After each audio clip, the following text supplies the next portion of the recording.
now I'm going to show you how to remove the inducer draft motor, how to remove the wheel, the motor. Hello everyone, thanks for being here, thanks for your time, thanks for watching. So basically, if you want to remove the inducer motor, by the way, remember this furnace is messed up. There's no control board. You should have a trap in here, and then when you remove this, there's a hose.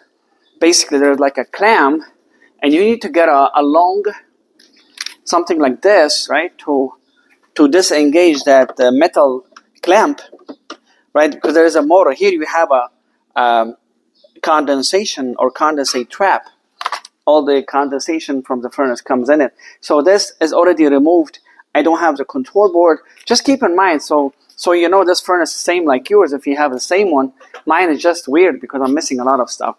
So first, what you can do, you need to remove the pressure switch. Basically, they are here. You remove these, right? And then it goes down like this. If it's bothering you, you can disconnect the hose and the harness and put it on the side. Actually, I can do that right now. So this harness comes off, and then this hose comes off. So basically, don't lose it, okay? I'm scrapping this. I don't care. But in your case, you need to put everything in the place, put it back so you remember where it is. Now you can remove this baffle or I think this they put this because I believe a lot of time the furnace, the AC can leak water from the coil. They protect it from water because water is a #1 enemy of all kind of electronics. Don't lose this. I'm scrapping this. I don't care. Just keep it. Okay, so basically you remove the harness, right? First you have to push it all the way in, and then you make sure you press. There's a pin in the back. You press it really, really good, and then it comes off. So there's a pin in here. But if you push it up like this, oh sorry. If you push it up and the pin is already hanging and you keep pressing it, it's not going to help you. You have to push it all the way down like this and then press it and it comes off, okay? So this is gone. Now everything is ready to remove the front panel of the housing, right? This is the housing. So these screws, not these basically are holding the whole assembly. But these screws here, let me show you closer so you know what I'm talking about. So these screws here are holding only the front of the housing. These are holding it to the chassis. So move only this, sorry. This mount the whole thing, be careful, this, and this, and this, and then this thing is gonna come off, okay? So as you see, now I'm gonna start moving the panel. So everything should be in the place. Do not remove the motor first. Do not. You have to remove this panel first. And then the wheel that I showed you earlier in the other movie, there's a wheel in the inside here. If you remove this, it's not going to come off because it's still attached to the wheel. I will show you after I remove it. So basically, you remove these. Now remember, when you put it back, you need to buy some kind of silicone.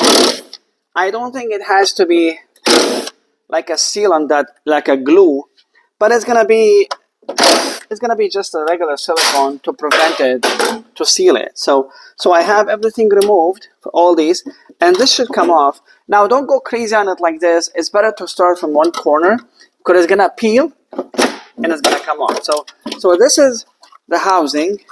This is the wheel I'm talking about. If you remove this motor only first, you cannot get it out because it's going to be stuck in the wheel.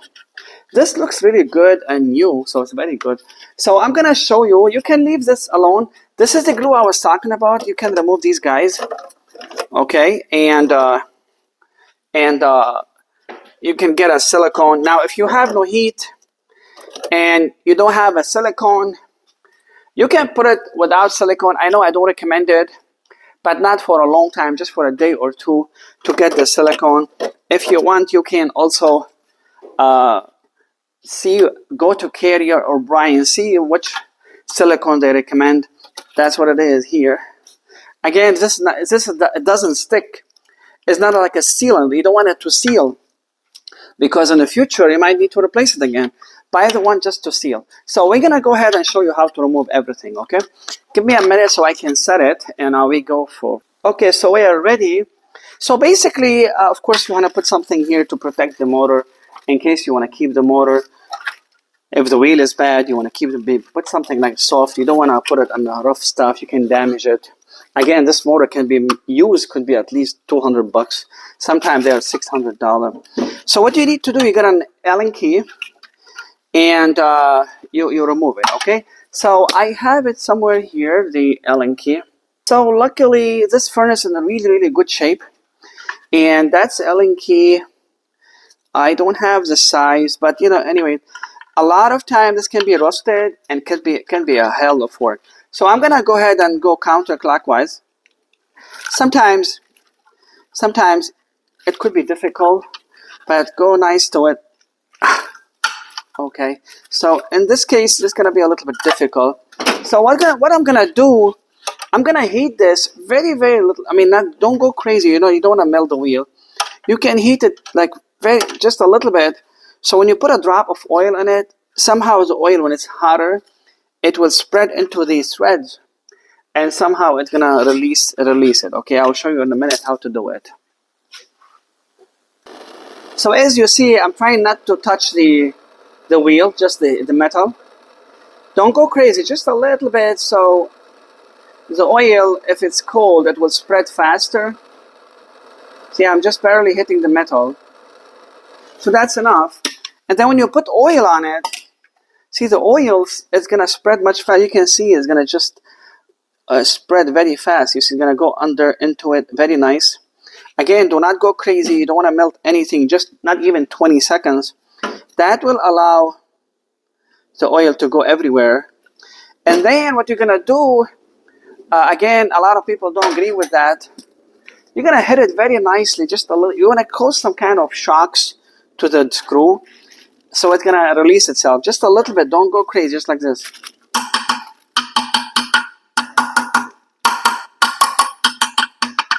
Don't hit the shaft. You don't want to damage it. And you can hit on the screw just a little bit. Don't go crazy. You're just causing a shock to it. And then what you need to do is, if you have some kind of a shaft like this, very, very skinny, you put it into the screw. You see, it's already in the screw. And I'm going to hit it just very, very nicely, just to cause some kind of shock to the screw. Again, be careful. Don't go strong, because you're going to damage the bearing of the motor. So you can go like, just like this, right? Now I'm going to give it another kick.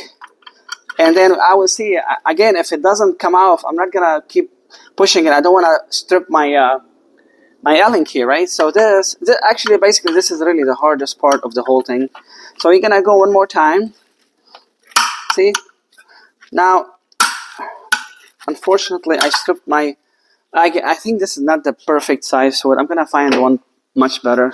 So I thought it's really new. It should be easy. I used my Allen key, but honestly, it wasn't the perfect size. This is going to be really the one that fits in perfectly, because the other one was stripping. So now I'm going to put this small one, and then I'm going to put my screwdriver like that, hold the wheel, right? And then we're going to go together. Okay, now here we're talking. So make sure you get the right size Allen key. Don't do like me, because I honestly thought it's going to be perfect. But now we're talking. So this is going to move out like this, right? So this is the wheel I showed you earlier, right? So this one, I believe this one was the perfect size for this was this one. So it's a 3/22, if you can see it. 3/22. That's the perfect size for the Allen key. Okay. Again, I used to do it with the other one, but unfortunately, it didn't want to work. So this comes off. Now, after you move this wheel, which is really very nice and clean, this furnace is really clean. And then you can twist it like that. Now everything's gonna be easy. That was the hardest part. You're gonna do, guys. You're gonna go through. In some cases, unfortunately, nothing you can do. You're gonna have to cut it with a sawzall. See, you have to cut it with this if you can. you know, whatever you can. Sometimes you have to remove the screws. If you can put the SASA somehow, you're gonna have to cut it and get a new motor and a new wheel, which is gonna be more headache. That's why a lot of technicians don't want to go through all this headache. They buy a new one and they are done. But again, if you're helping your friend, your cousin, you can always remove some pieces of this. So now everything else, as I was telling you, is easy. Basically, when I remove 3 screws, this one, right, and this one, and this one, right. So basically, the motor is gonna come off like that. Very easy. That's it. So you can buy this motor online if somebody's selling it. A lot of time you're gonna find some people selling it used because they don't want to go through all this taking apart things. And you can buy the whole kit used maybe for, it depends, from 200 to 800, whatever. But again, if you can find these only, you're gonna be better. Now these all come off. Basically, these all come off. I'll show you in a minute. So always remember how it goes. Okay, it goes like that, right? And the screws go there. And then if you're removing this, basically I recommend tape them, put them together, and put them in the same direction, front, back, whatever, because you don't want to put them wrong. But I'm gonna show you how this whole motor comes apart and become just a small piece of motor like this here, right? Like this. Actually, I don't have to shake it. You already see it, right? So it comes like that. I think that's all for what you need to know. Now, if you put it back, excuse me, same thing. Gonna put it. It's very heavy. Be careful. So you put it back here. Now, it's always a good idea to change these grommets, the rubber. See, sometimes these are really in good shape, but sometimes they start moving from the center. They go this way. It depends on how old it is, but these are really look good. But usually they come off like this. You know, they come off from here, right? You see? And they are really good. I will show you if I have some that they are really off. Or they are completely not aligned. You put them back if you want to change them. These are expensive. They go from anywhere from $6. If you buy the real one from Carrier, they could be like a $15. But I have seen some people selling this for $50. I don't know how they do it. Okay, so this goes back here. Same thing. I'm gonna put the screws. These guys go here. For some reason, actually, I think I put this back. You know what? It's funny because they are put upside down. Usually they go the other way, but anyway, I would just go the way they are anyway. I think they used to be the other way. So this goes here. If in your furnace, if this flange is coming the other way, you know what I'm talking about, because I have seen them always. This flange is here, but again, I don't want to waste too much time. As I told you, YouTube does not allow me to leave really long videos, so I'm gonna make it as quick as I can. So the silver one, for some reason, is here. Don't go crazy, because you can strip it very, very easy. What you're gonna do is, if you can control your drill, I would say be nice. When you get to the end, be slow, because later you're gonna do it hand tight, which is safer, because you don't want to strip this. If you strip this bracket, you're gonna be in huge trouble. It's very hard to find this bracket. You will be lucky if somebody is selling it online separately. Okay, so that's how the thing goes back. And then, see that flat surface of the shaft goes exactly on the screw. So you put it here. Now try to match where you had it before if you can. That would be great if you know how to, if you mark it or something. But usually, see, I think it's already set there. Make sure when it's spinning it doesn't touch the housing. Okay, so I think that's all what you have to know for now. Now again, of course, you're gonna get, yeah, this is not the right side, but at least for now. So when you get that special caulking or silicone, you put it here in this groove. Just make a small, you don't have to go crazy, just a small thread. Again, if you want to get the one that is like like a seal, like a glue, it's okay, but I prefer to put the one that you can peel it. Okay, so this is ready, as you see, right? Now we're gonna go back to the furnace and show you how to put it back, okay? So now, as you see, I have everything. Let's say we got a new motor, if you had a bad motor, or we have a new wheel if you have, or maybe it was leaking, you can also remove it and put a caulking on it. So we put it here. Now if you want, you have a lot of time on your hand, these things come off like this, and you can clean them because all the dirt usually is built in here. As you see, I don't know if you can see it. See, there's a lot of dirt in here. So this, if you have time on your hand, get a brush, when it's dry, clean it. You don't need water at the beginning. If you want to use water, you can use it later. And I hope I can find the brush. But anyway, you got my point.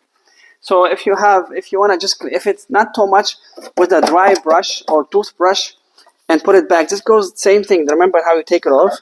It goes back in the same direction like this. I think it goes only one way. And there's another one here. This comes off. You can clean it. Make sure nothing is stuck in here, right? And you put it back.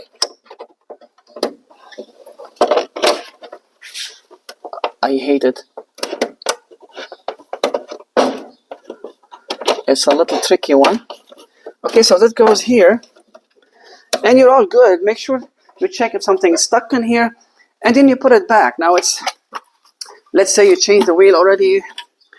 And then you put the glue and you go like that, right? Remember, we were going, I think it was, this way, sorry.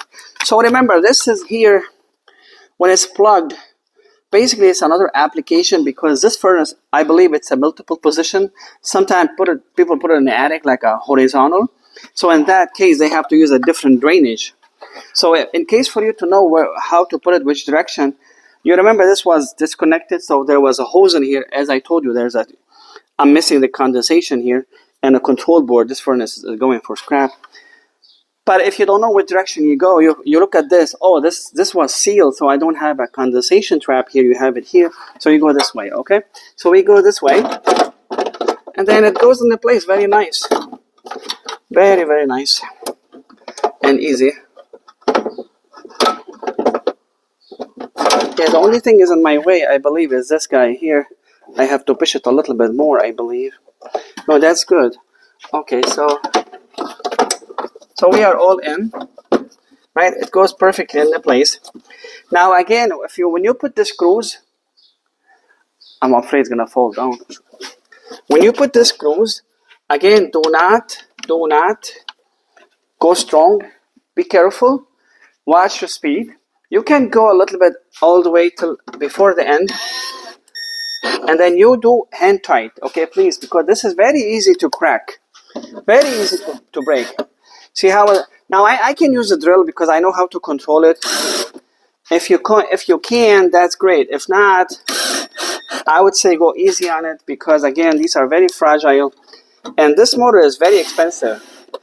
You're gonna see some people charging $2,000 to replace this. Believe it or not.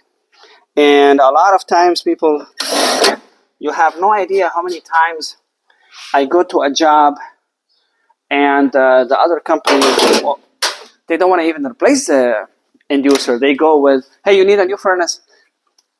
And it's old. So I went all the way to the end and I stopped. And then you go hand tight. You go like this. 1, 2. Now when you feel its end, it's already finished. Just a little kick. That's it. See, sometimes I go back to make sure I'm already on the safe zone, and I go a little bit, okay? Same thing, just a small kick. And remember, this is not you're not tightening a oil reservoir for like a V8 SUV where you have to be strong on it, just like this, okay? Same thing. You keep going till it stops, like this, and kick. That's it. If I go a little bit stronger, it's gonna cause a problem. That's it. That's it. So this is all good to go.